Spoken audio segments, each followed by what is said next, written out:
दिंदा है। ਉਹਦਾ परिवार भी, ਉਹਦੇ रिश्तेदार भी, ਉਹਦੇ सज्जन भी, ਉਹਦੇ मित्र भी, सारे दे सारे संसार तो तर जाते। फिर कमाला ਉਹਦਾ पुत्र किवें अधूरा रह गया, ये किवें हो सकता है। पर गल इत्थे जे हुण कबीर साहब जी ने इत्थे बड़ी डूंगी रंज समझाई है।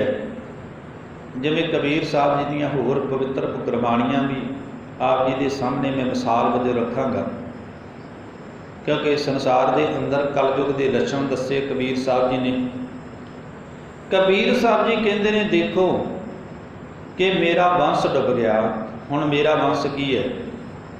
कबीर साहब जी ने डूंगी रमज दे के आख्या, मेरा परिवार की है। मेरा परिवार मेरा वंश है।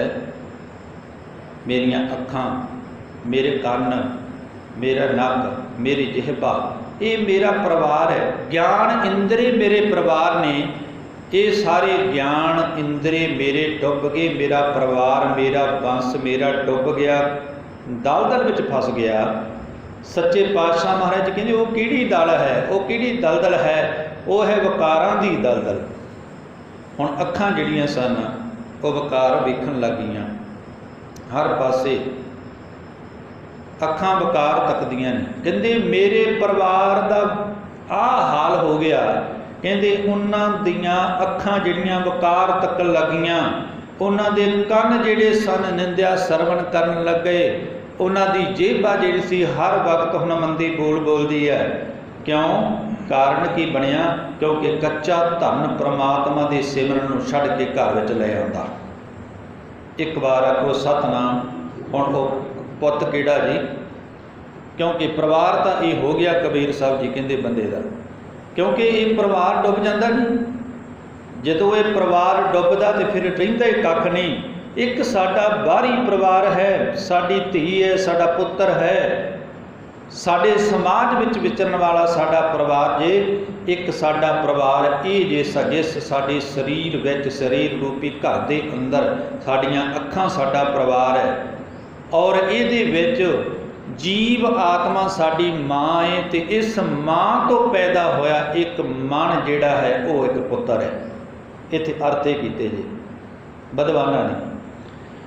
कहंदे ने देखो वो जदों तो उपजिया भाव, जदों तो पैदा होया एक माला पुत्र, ये मन रूपी पुत्र जदों तो पैदा होया जीव रूप आत्मा दे विचों, जदों तो पैदा होया ये शरारतां करी जा रहा है। मन टिकता नहीं, बड़ा तगड़ा शरारती है। मन टिकता नहीं, ये कोशिश करता है, विकार इकट्ठे करता है अखां दे राही, कन्नां दे राही और जेबां दे राही। मिठे मिठे बोल बोल करके लोगों को भरमाउंदा है, निंदिया सुनता है। जिथे महाराज जी कहते करण ना सुने काहो की निंदा।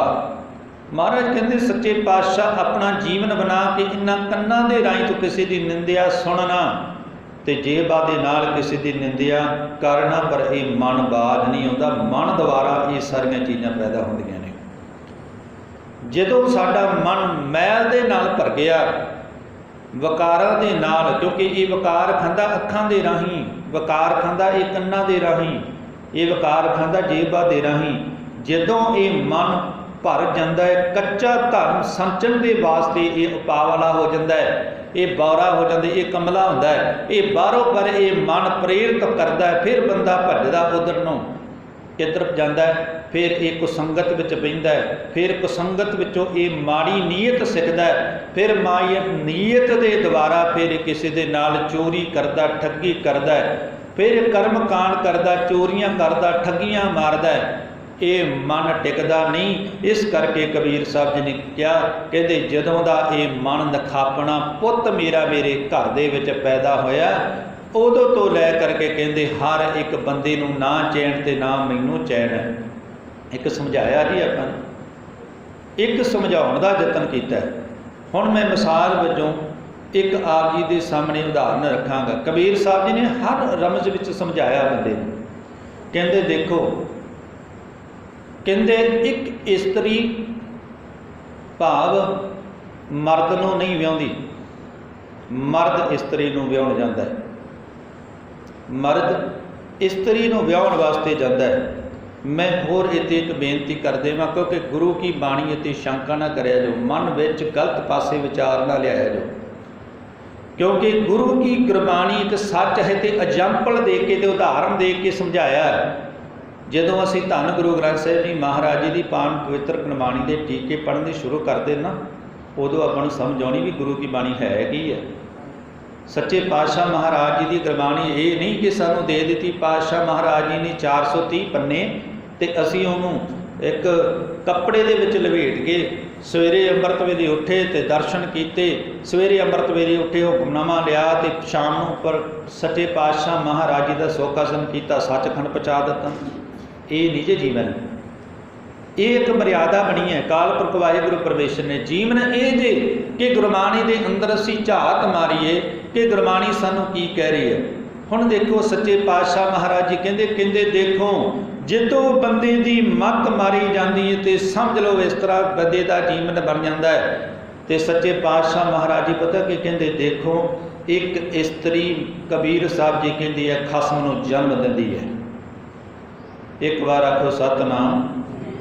मैं नहीं कहा, मेरे पातशाह जी के बचन ने। कबीर साहब जी की बसंत राग के अंदर गुरबाणी है। कबीर साहब जी कहते पहला प्रमाण दे के मिसाल दे के कबीर साहब जी ने समझाया, कहते जोए खसम है जाया, जोए कहते इस्त्री नूं, जोए खसम है जाया। कहते वेखो संसार के लोगों, एक इस्त्री ने एक अपने खसम नूं जन्म दिता है। हुण जन्म देने का की मतलब हुंदा जी, आप जी समझते हो, आप जी समझते हो कि जन्म देने का की मतलब है कि माँ अपने बच्चे को जन्म देती है। ये तो सुनिया सी, पर बड़ी हैरानगी वाली गल ये जे कि एक इस्त्री अपने खसम नूं विआउण की बजाए पर उन्होंने अपने पेट विचों जन्म देती पई है। जे ये असीं कल्ले अर्थ पढ़ ले तो साडी संतुष्टि नहीं होनी। दूसरा प्रमाण मैं आप जी की मिसाल वजों रखा, जिस तरह हुण इत्थे कबीर साहब जी ने कहा ना कि मेरा पुत जिहड़ा है वो पैदा होया घर दे विच, एक कमाले का उदाहरण दे के आख्या, एक उन्होंने मिसाल वजों आख्या, इत्थे भी मिसाल दी है।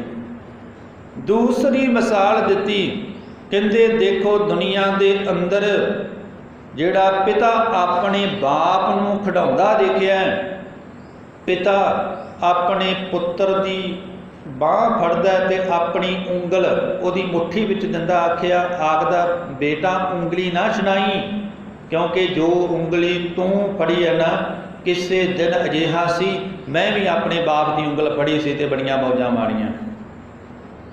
एक बार आखो सतनाम। इत्थे मैं होर भी गल कह जावां, बड़ी एग्जाम्पल। सच्चे पातशाह महाराज जी साडे पिता नहीं, सिखो।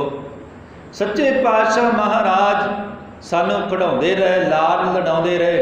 पातशाह महाराज जी ने अपना परिवार सिख कौम तो वार दिता ते नाल बड़े फकर दे नाल आख्या, इन्हीं की कृपा के सजे हम हैं, नहीं मोह से करीब गरूर बले।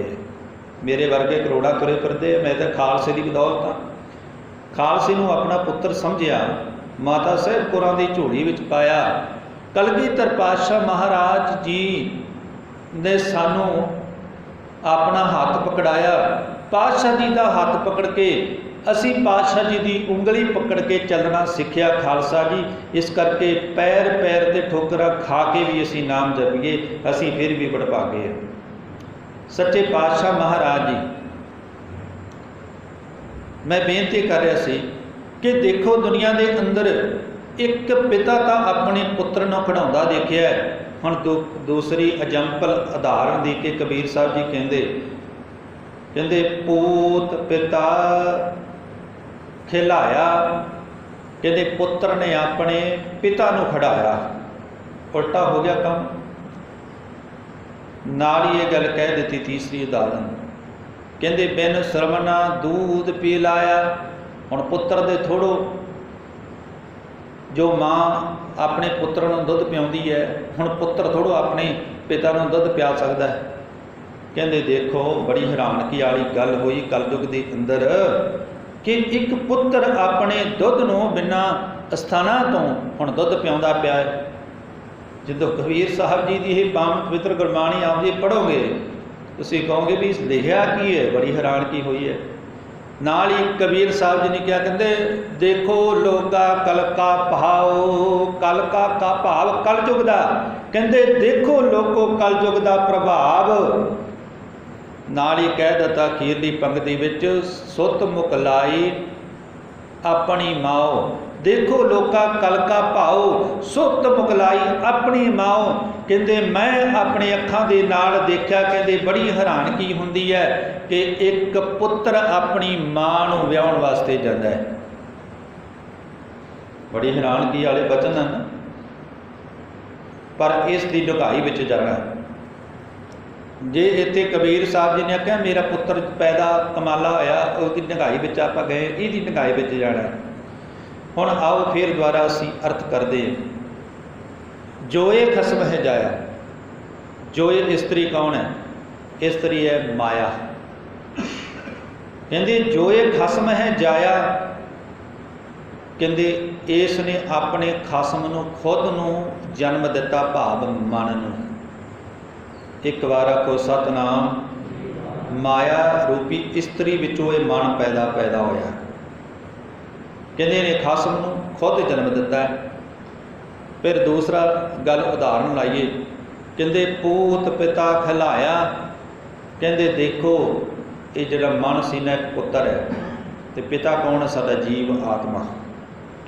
ਜੀਵ ਆਤਮਾ ਸਾਡਾ ਪਿਤਾ, ਔਰ ਉਹ ਜੀਵ ਆਤਮਾ ਨੇ ਇਸ ਮਨ ਨੂੰ ਆਪਣੇ ਮਗਰ ਲਾ ਕੇ ਪ੍ਰਮਾਤਮਾ ਦੇ ਨਾਲ ਮਿਲਾਉਣਾ ਸੀ, ਪਰ ਇਹ ਜੀਵ ਆਤਮਾ ਨੂੰ ਉਲਟਾ ਉਲਝਾ ਕੇ ਕਹਿੰਦਾ ਨਹੀਂ ਮੇਰੇ ਮਗਰ ਲੱਗ, ਮੇਰੀ ਉਂਗਲ ਫੜ। ਇੱਕ ਵਾਰ ਆਖੋ ਸਤਿਨਾਮ। ਇਹ ਕਹਿੰਦਾ ਮੇਰੀ ਉਂਗਲ ਫੜ, ਪਰ ਇਸ ਤਰ੍ਹਾਂ ਹੀ ਹੁੰਦਾ ਜੀ। ਹੁਣ ਜੀਵ ਆਤਮਾ ਦੇ ਮਗਰ ਅਸੀਂ ਕਿਤੇ ਲੱਗਦੇ ਨਹੀਂ, ਕਿਉਂਕਿ ਆਤਮਾ ਪਰਮਾਤਮਾ ਦਾ ਰੂਪ ਹੈ। ਕਿਉਂਕਿ ਆਤਮਾ ਪਰਮਾਤਮਾ ਦਾ ਰੂਪ ਹੈ। ਹੁਣ ਆਤਮਾ ਨੂੰ ਉਲਝਾ ਕੇ ਇਸ ਮਨ ਨੇ ਰੱਖਿਆ, ਇਹ ਖਿਡਾਉਂਦਾ ਪਿਆ ਹੈ ਉਲਟੀਆਂ ਖੇਡਾਂ।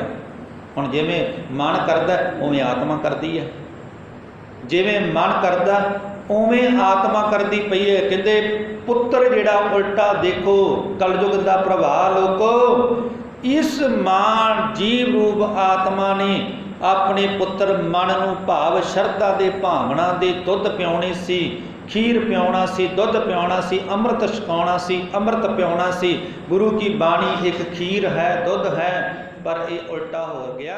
ਕਹਿੰਦੇ ਦੇਖੋ